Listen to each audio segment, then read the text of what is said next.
nor does he necessarily see his action through to the end. How important promise is, for example, in the Kantian mode of philosophy.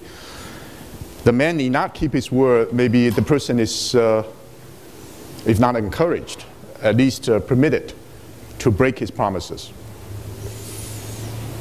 Nor does he necessarily see his action through. He may design what to do, then he changes his mind in the middle course. Both are allowable. So there's some kind of flexibility involved in this style. He aims at what is right. Is that the subjectivistic statement? Is this simply responding to a particular situation? And what is it? A more interesting general statement is that when someone asks Confucius to repay hatred with kindness, if someone treated you maliciously, you repay the person with kindness. What do you think of it? This is actually a Taoist idea. Treat everybody kindly, even if they treat you maliciously or treat you with hatred. Then Confucius asked the student to think, and what would you pay kindness with? So the answer, rather repay hatred or maliciousness with justice or uprightness, and kindness with kindness. A subtle distinction has to be made. It is not just simply applying the rule in a totally generalized sense. There's something much more significant has to be discussed. In Mencius, there's a kind of metaphor that humanity could be understood as a house in which we live, our home. It's not a physical idea, it's a spiritual idea, a home. You can say the general ethos. We should be able to dwell in the general ethos of humanity or goodness. It's a kind of very pervasive ethos, pervasive idea, comparable to the notion a Christian would always be guided by the ethos of faith. Or the good person, maybe from the Greek point of view, someone was always guided by goodwill. You do not cherish any kind of malicious intent. There's always that goodwill, good sense of being part of a community. Of course, in Buddhism, the importance of compassion. Always in the state of compassion. I think the Dalai Lama has underscored this point time and time again. And some Buddhist scholars, Vietnamese Buddhist scholars, Thich Nhat Hanh, puts a lot of emphasis on mindfulness. You have to be mindful, you have to be concerned, you have to be alert, mindful of not only people but all the things around you. It's a general ethos. So from the Confucian point of view, you can dwell, you actually live in the spirit of humanity. This is what you should do. You should always have the sense of being in a humane environment. It doesn't mean that you do not have a psychologist's suspicion. You're not realistically understanding the world. But this general sense of the goodwill is really to dwell in a sense of humanity. It's like the big house. You always dwell in it. You feel home. Very different from, say, the modern existential notion that the meaning has to be found. We're always thrown into this world. We have a sense of homeless, we sense of alienation. That's part of our nature. We have to struggle to establish connection, to find meaning, to choose the proper paths. But it's not a naive notion, not certainly a romantic assertion about everything is fine, but just in an ordinary situation, you should dwell in humanity as the general ethos. But the path that you take, the concrete path that you walk through, the path you take will have to be the path of rightness, of yi. Now, yi has been translated often as righteousness. And here, I think I prefer the term rightness. Rightness meaning the most appropriate way. It's the concrete path. It's the specific way that you have to go through. Now, if we look at the relationship between humanity and propriety, or humanity and ritual, you can say humanity, this is a little bit different from Fingeret's interpretation, is your inner strength, your sense of an integral part of a large human community.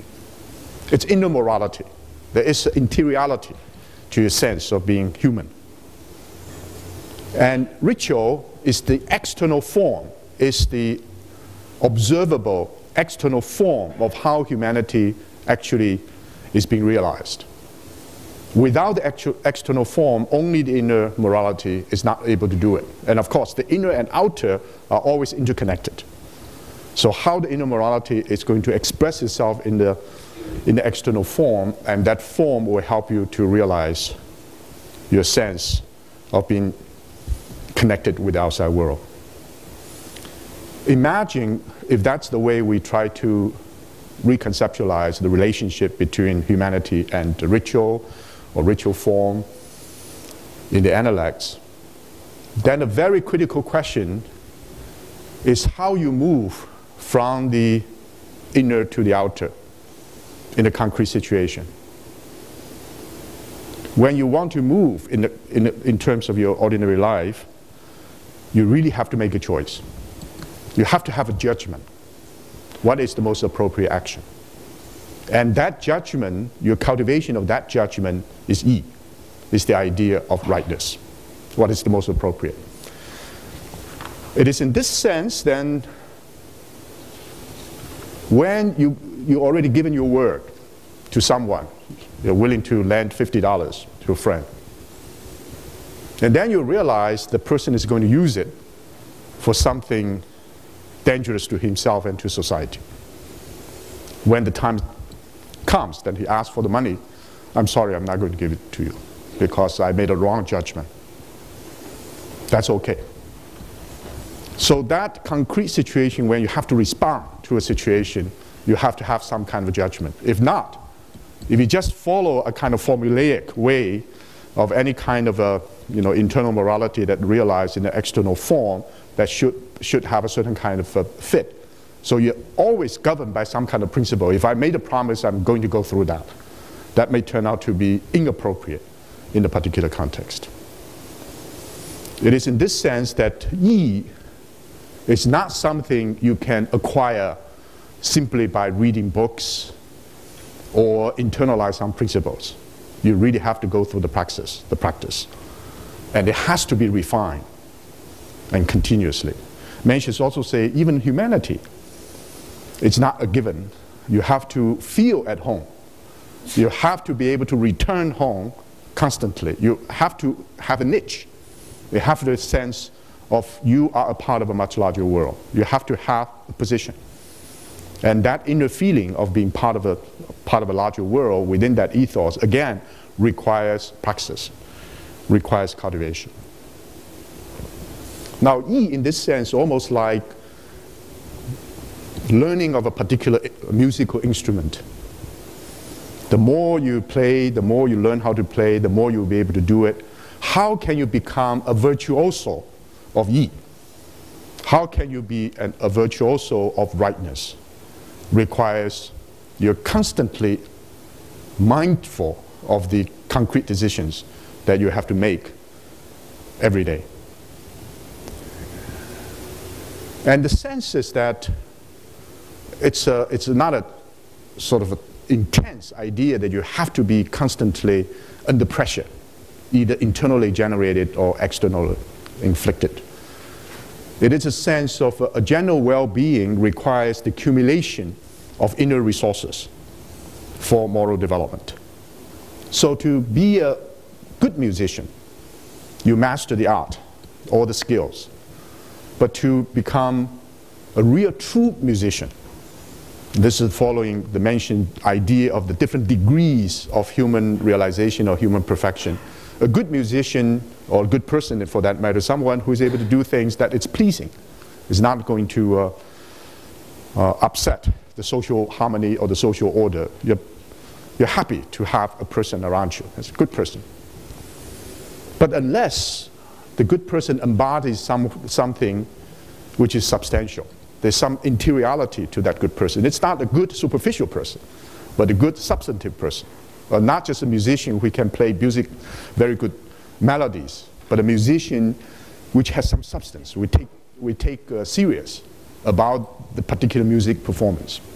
And that substance is true, the kind of truthfulness, the true to the music, which is not simply pleasing, simply good.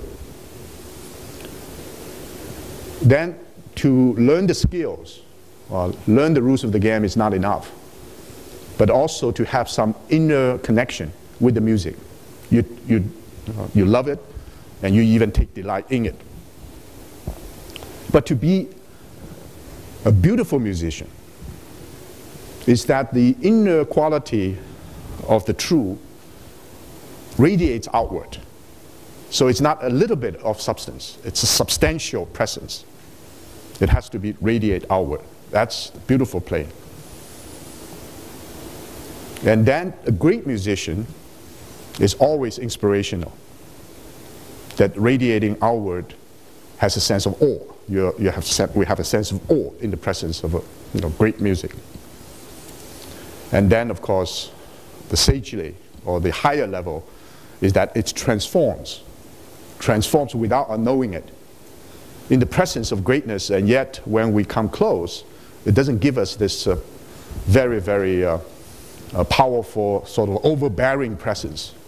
We feel that it's very ordinary, and yet our lives are being transformed. The music is so moving that our heart is inspired by that particular music playing. So it's not just great, it's sagely. If we do not even know how that happens, that's called a spiritual. So in that different degrees of perfection, appropriateness or rightness has different depths of understanding. Depths, that's the reason why rightness has to be refined and further refined. To use the simple example of health, the preference is that our overall situation is basically wholesome. So we have what they call the original vital energy is sufficient. We're basically wholesome. We may become sick. Sometimes we become sick quite often, but it doesn't matter because the general health is there. If we are very weak, deplete of some of the very basic vital energy, we're never sick. That is still not the proper state of affairs, because once we become sick, it can become fatal. So the proper judgment it's not that serious if we make mistakes. Mistakes should be made and should be corrected. And yet the important thing is the general state of affair, the general response. And that general response is the spirit of fairness. Fairness is based upon a highly differentiated way of understanding the world. It's not a principle of abstract egalitarianism. It's a principle of what I call differentiated love. That's humanity. That is every differentiation, meaning your sense of your own niche in a particular concrete context. So the family relationships, other relationships, they're all understood in terms of the near, far. All these dichotomies are interconnected. Near, far, surface, depth, high, low, former, latter. You should have a very specific sense of space and time. We call it situatedness. We're situated in a particular situation. And the situatedness requires, concretely, you have to be able to respond to the immediate environment.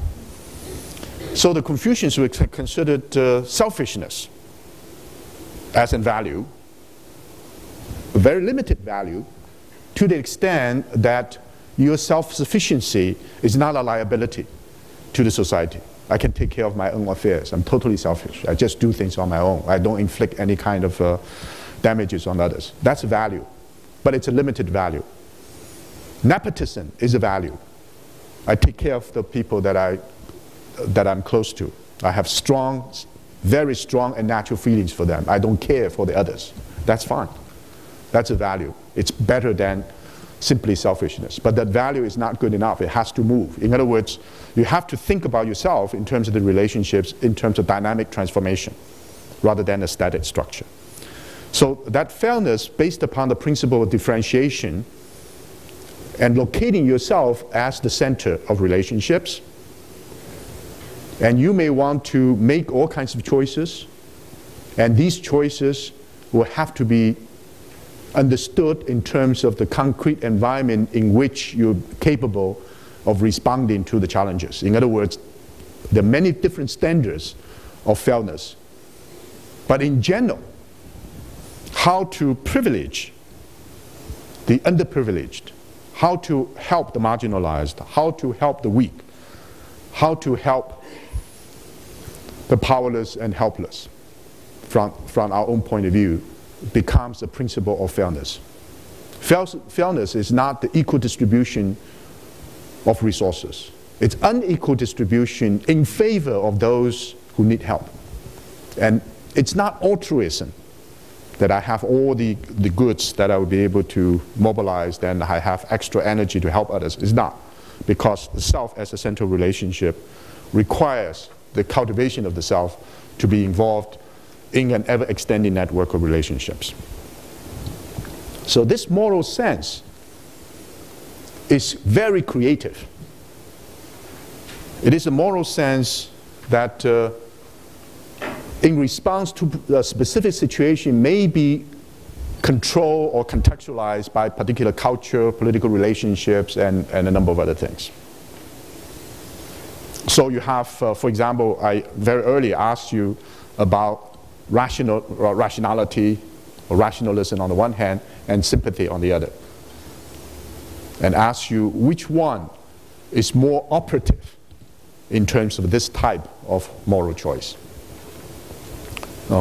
Many more of you opted for sympathy, which is very much in keeping with the Confucian tradition. Let me just give you, offer an anecdote. It's a rather interesting story. It's a Japanese story.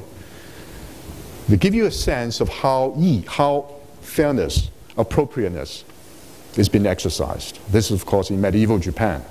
I don't know if you're familiar with the Judge Oak's story, O-O-K-A, Oak story.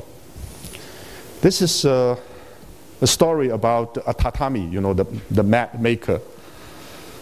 And toward the end of the year, he borrowed 3 pieces of gold from a pawn shop, and then on the way, he lost it. His purse, he lost it. Then a carpet maker, actually on the New Year's Day, managed to find the purse with 3 pieces of gold. And he decided to return. With the purse, this is also a letter addressed to the tatami or the mat maker, but no specific address. So he went around the town to try to find tatami makers in order to return. It took him 4 days, you know, New Year time. He couldn't quite, first didn't find and eventually find the guy. When he found the guy, the owner of the purse was very stubborn. He declined to take the money back, arguing that once he had lost it, the purse no longer belonged to him. So he said, now you have it. Why not take it as heaven's gift and keep the money to yourself? It's yours. But this carpet maker who found the gold was not persuaded. He had spent 4 busy days looking for the owner of the purse with the intention of returning it. I cannot take it. It's not mine. Yes, it's yours. No, by God, it's not. So they got into a fight, and eventually Judge Oak presided over the situation. And he was actually touched by the honesty of these 2 men. So he decreed that the 3 pieces of gold in question would go into the government treasury. That the 3 pieces of gold in question would do that. In return, he arranged for the government to reward them by giving the government 3 pieces of gold, so not anyone else, to the 2 men. They said, that's fine. That's not mine. That's not yours, the government's. So they're happy to receive the envelopes with the rewards. When they opened the envelope, they were surprised because there were 2 pieces of gold in each envelope. The cabinet maker received 2, and also the mat maker. So they said there are only 3 pieces to go, but now 4. So the judge answered that he was quite happy to see such honest people in there and wanted to contribute 1 piece of gold himself. Okay. And the judgment, this is considered very interesting. The judgment is that everybody's lost 1 piece. It's a loss of 1 piece of gold for me, of course, but for the tatami maker, he lost 1 because he originally had 3, and for the cabinet maker, he discovered 3, and now he had only 2. So in that case, each one of us lost 1 piece. So that's fine. And the two were very pleased with that situation. I want you to think a little bit about that. And of course, it would never happen in Cambridge, I can assure you that. But let's assume something happened. And maybe just a story. But the story has all kinds of interesting implications for the idea of exercising judgment. And in this particular mode, this is very Confucian as well, of course. The judge as an impartial judge, but also benevolent and open, and not simply adjudicate things, but he himself actually took part in the process and so forth. But this whole style is predicated on praxis. And the praxis can be simply noted as the method of the heart and mind. The method of the heart and mind, or the method of humanity. And this method of heart and mind, or method of humanity, is predicated on a view of human nature, which is very distinctively mentioned. And this view has been challenged by many, many scholars all over the world. But it's interesting to remember that for more than 800 years in the development of Confucian thought, all the major interpreters of Confucian thinking accepted the mentioned interpretation as the dominant view. Xunzi, we will get a chance to study later, he considered human nature as evil. It's not considered as the dominant view. So what is this method of the heart in terms of the praxis of rightness? Of course, the praxis of humanity as well. And this is the view that human nature is good. And one of the most often quoted statement about the human nature is good is what Mencius said, as far as what is genuinely in the person, in him, is concerned, a man is capable of becoming good. So the idea of good is not a factual statement. The idea of good is basically a promise, and also capacity and potentiality. A man is capable of becoming good. That's the reason I say that human nature is good. That is what I mean by good. As for his becoming bad or becoming evil, that is not the fault of his native endowment. What are the native endowments? The heart of commiseration, or the heart of compassion, is possessed by all men alike. Likewise, the heart of shame, the heart of respect, and the heart of right and wrong. The heart of compassion pretends to benevolence, but we render it as humanity here. The heart of shame to dutifulness, we rendered here as rightness. The heart of respect to the observance of the rights, it's propriety. And the heart of right and wrong to wisdom, knowledge. Benevolence, dutifulness, observance of the rights, and wisdom, or humanity, propriety, or rightness, and wisdom, are not welded on me from outside. They are in me originally. This is one of the most succinct statement of the mentioned view of human nature, and considering human nature as good. And it is very controversial. I'm sure that you have many critical reflections on this. My current reading, it's not going to persuade anyone, but it's something that I realized it's quite interesting. My current reading is simply to note that what Mencius is trying to say is that every human being is capable of four things. One is capable of feeling. This is not something we learn, just as a human being would be able to feel. In a very generalized sense, okay. And every human being is capable of will. Every human being is capable of knowing. And the other thing, every person is capable of sensing, to sense something. Now, normally we even use the word feel in that sense, right? I feel something, you can say I sense something. The ability to feel is the basis of humanity. The ability to will is the basis of rightness. The ability to know is the basis of wisdom, and ability to sense is the basis of propriety. So these four virtues, humanity, rightness, propriety, and wisdom, are intrinsic to the human capacities of feeling, knowing, willing, sensing. What Mencius is interesting then is the uniqueness of being human. It's not the kind of qualities, the biological, physiological, neurological substructures that we share with many other members of the animal kingdom, but something very unique to the human condition.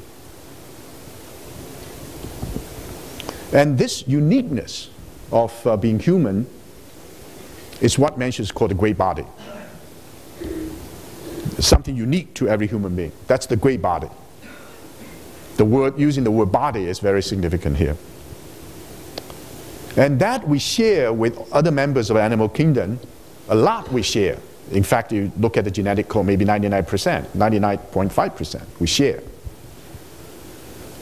That's also human, right? We're born with. But a choice is made. That's not our uniqueness.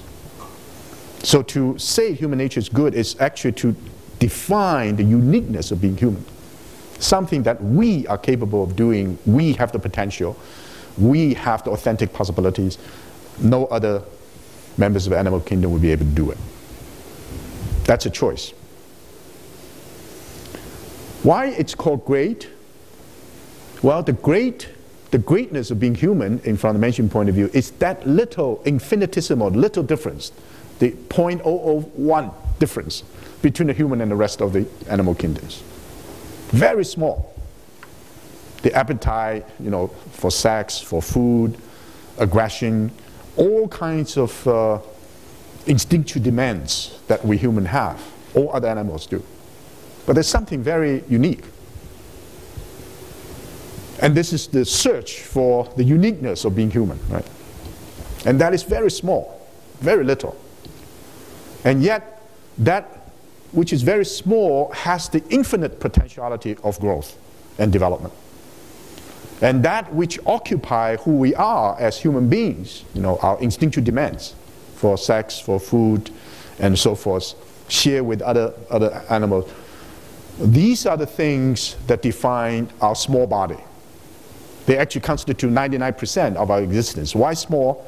Because they cannot grow the way that the uniqueness of being human, the little bit, they can. That's the difference. And a further argument, so we have to know how the position is argued. It's not a factual statement, it's not a naive statement, all people are good, and yet where does evil come from, right? The other position is very interesting. It said, in the exercise, or the spiritual exercise of trying to realize some of these values, humanity, rightness, and so forth, between father and son, and ruler and minister, between among friends, between husband and wife, all these relationships. There's something dictated by the external conditions that we as a person or as an individual cannot choose. There is fate. We can use the word fate or destiny. There's fate. If the father is abusive, the loving father is not loving, and the mother doesn't care. The older brother is very, very aggressive, sometimes very, very indifferent. The ruler is not exercising any kind of self-cultivation at all. No friends are trustworthy. I just cannot will that these good things come. That's the given reality. So there's fate in all these relationships, in all these values. How are we going to exercise them? Now Mencius gave even more aggressive presentation on this issue. The sage king Sun, you're familiar with him. And he's probably the worst possible situation to cultivate any of these values. His father was heartless, very brutal. The half-mother really had no feeling, the stepmother had no feeling for him at all. And the half-brother wanted very much to get rid of him in order to possess his goods. So when they asked him to take care of the roof, they set fire on the barn. Where they asked him to take care of the well, and they tried to bury him alive. Did all kinds of things. So the worst possible situation for someone to be human, to be sane, to be proper, against overwhelming odds. This guy, and also he's an Eastern barbarian. He came from the Eastern barbaric area, so he's not cultured. And yet, what he had was simply when he heard a good word, when he observed a good deed, it's like the floodgate that burst open. He followed them. And he's the man with a tremendous sense of what a human being ought to be, despite the fact his situation was the worst possible situation for him to do it. We don't want to go into another very interesting anecdote, but very, very important for us to understand how this style of moral reasoning develops. When he became the king, the sage king in China, he of course appointed the most just, the most righteous person to be the minister of justice. And it so happened his father became a murderer. What is to be done? The minister of justice appointed by Sun would just say, well, this is a murderer. We have to capture him. How are you going to deal with the situation for someone like Sun? This is a question posed to Mencius, hypothetical question. And Mencius said, well, Sun will probably give up his kingship and try to hide his father from being arrested. That's the only thing that Sun could do as a loving son.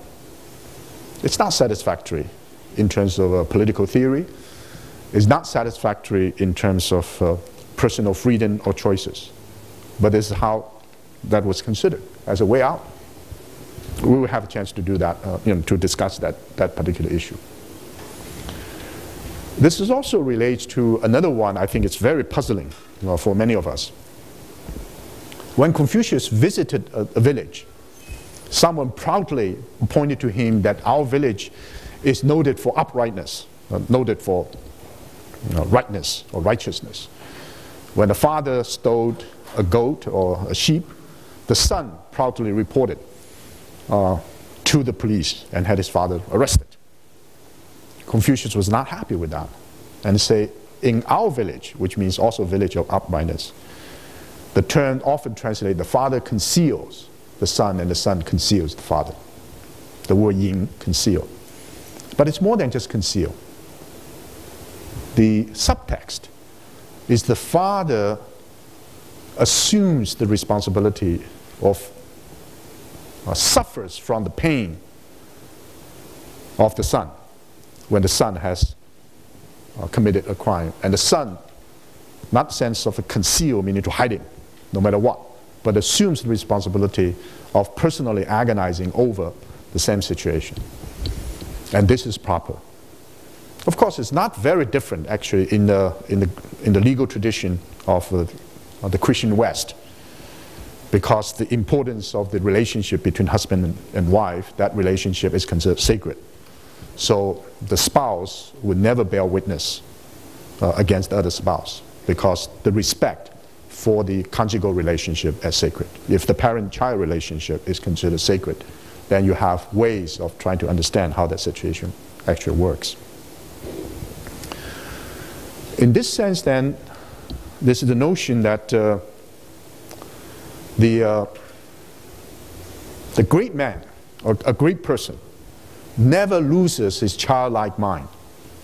The childlike mind, it's not only in the ethical sense but also in the aesthetic sense.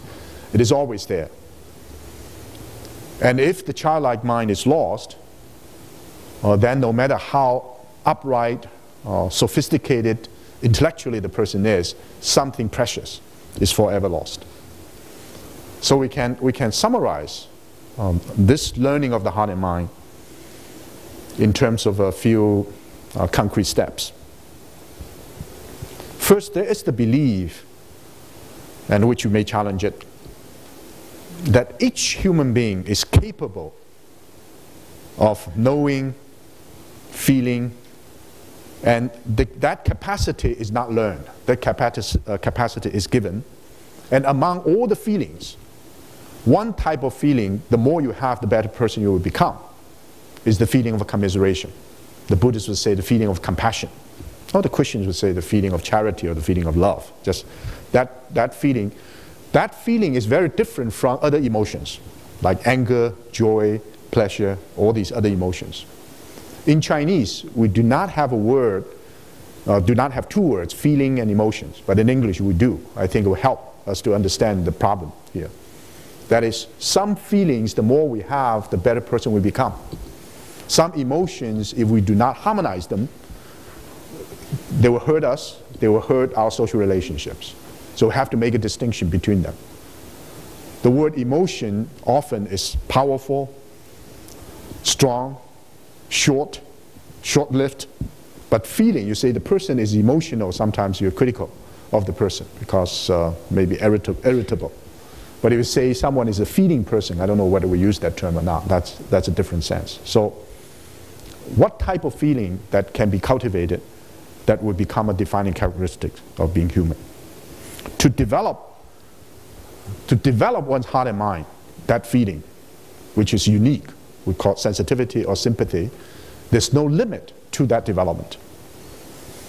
And there's also the belief, the more you develop it, the more you'll be able to connect yourself with a larger world, and there's even this sense that you will be able to fill up the space between heaven and earth.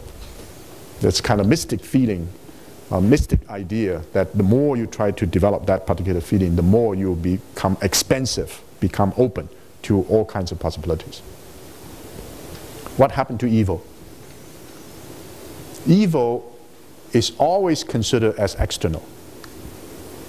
Evil is not, well, using a technical, philosophical term, evil doesn't have ontological status. There's not a positive force of evil that in the world that is going to force naturally good people to become bad. There are no positive ontological force in the world. So there's no devil, in a sense, in the world. But evil can be understood in three senses. Evil is inertia, all the habits that were accumulated over the years. They constrain us from being able to be in touch with the childlike mind, which has infinite possibility of compassion, of sympathy. The second is not just inertia, it's a self-imposed limitation. If we do not go beyond our self-centeredness, and if growth is inhibited, or growth is no longer possible, then like the water does not flow, then it will become stale. So that is considered evil. And the third sense of evil is self-deception. We delude ourselves. We do not know what ought to be done. We're not refined in our understanding of what's going on. I will stop here and ask whether you have some questions. Yes, please. About the anecdote about the son and the father, it seems to imply that your responsibilities that are closer to you, like yourself and then your family and then society, the closer they are, the more important they are. Is that correct? Right. So, but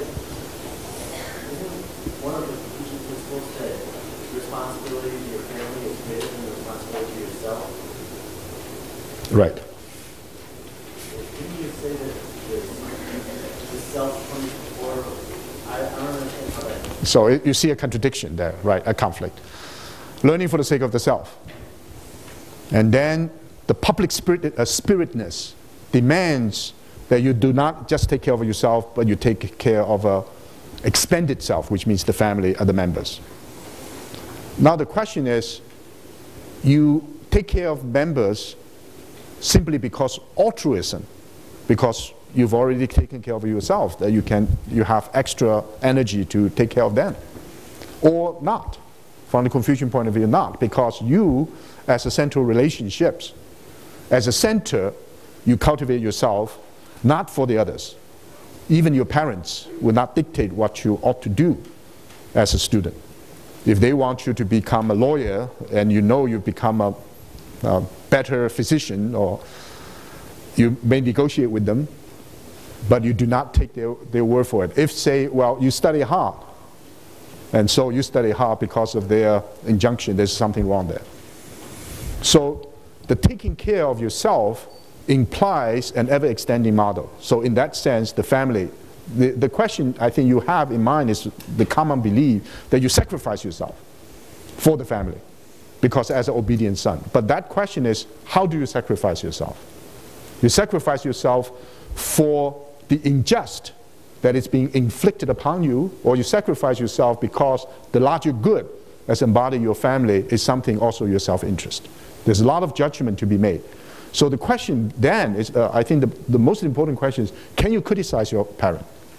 Can you deviate from what they want you to do?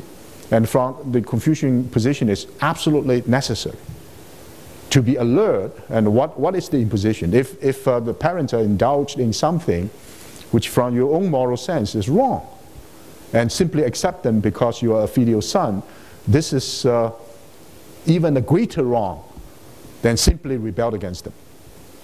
Because you in fact encourage them to be what they ought not to be.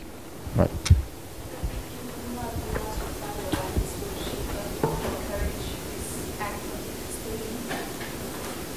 Oh yeah, okay, the question that if the father actually became a thief, right? And the concealment, the sense of concealment is not to say, well, great, since you're my father, you haven't done anything wrong, you haven't really performed any theft. That's self-delusion. So to know that your father is a thief, or Sun actually know the father is a brute, is a murderer, that reality is not going to be changed. Therefore, the Prime Minister, the Minister of Justice appointed by him will have every right to get rid of him. But he's my father. That relationship cannot be severed simply because he's a bad man. That's the problem. So how do you deal with that? The rightness, the situation is that even if you manage to get out of the situation, say from now on I'm not going to have anything to do with him, the psychological burden is such you have to still deal with that continuously. So the question is, it's a tragic situation. Often we confront tragic situations, especially in terms of basic human relationships. Once you have this tragic situation, the father became a thief, simply to get him arrested, appointed to the official to have him arrested is a simple way out. That option from the Confucian point of view may not be the best option. That's the reason why in our village there are all kinds of other ways of dealing with the situation. You ask the father to return the goat. That's first order of business. The father will have to go to jail, and you visit him quite often and try to talk to him. And remonstrance, you talk to him gently, but you have to talk to him. For example, if the father came with a small stick because he's angry, sometimes you belt, okay, let him hit you. But the father came with a big stick, you should run away as fast as you can, because if the father hurts you and the father is perceived as a brutal, abusive father, the father will be condemned, and not because of you, because you're the victim, but that condemnation of the father by the society will have a tremendous pressure on you as a son as well. So you need to do something to deal with that situation. This is what they call the fate. The fate is something we cannot change. And yet the moral values is something that we can control. And how do we negotiate? And how do we develop a certain kind of balanced way of understanding the situation? A legalistic approach is simple. You know, this guy is wrong, so we get rid of him. The Taoist situation from the Confucian point also simple. I leave. I become a hermit. I just don't want to have anything to do with the human relationships. I'm part of nature now. I'm with birds and beasts. And now the Confucian, no, you're here. You are studying. You're at a university. You have to go home. These people are around you. And how you deal with that situation. Right? Okay, I do.